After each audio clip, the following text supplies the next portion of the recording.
Et c'est vrai qu'il y a une question, est-ce qu'ils vont mettre député ou maire?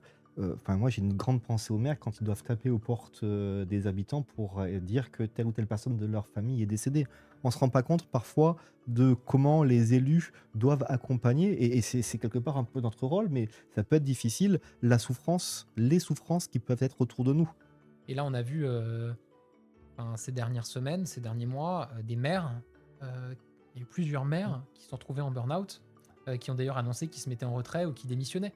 C'est un sujet qui est un peu tabou parce Mmh. que, moi je vois bien, hein, il y a des quand on discute avec les gens, il y a un peu ce truc enfin, il y a un mouvement naturel parfois des gens de dire: «Oui d'accord, enfin ils l'ont bien voulu, ils se sont présentés à l'élection, rien ne les obligeait à se présenter à l'élection pour Mmh. devenir, maire ou pour devenir, député ou autre, donc ils ont pas à se plaindre».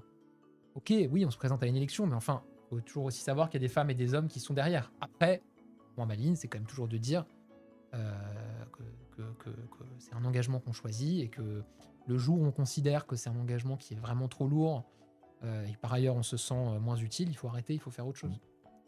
Justement, il y a une question de bioécho. Le Premier ministre ou les membres du gouvernement peuvent-ils être accompagnés par un psy, par exemple?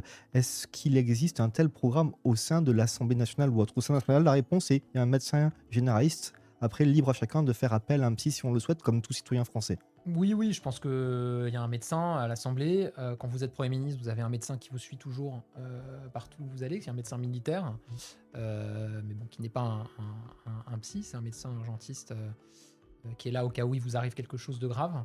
Donc voilà, après, je pense que chacun a la possibilité, de se faire suivre s'il le juge nécessaire. Mais il n'y a pas de dispositif en tout cas, prévu pour les élus.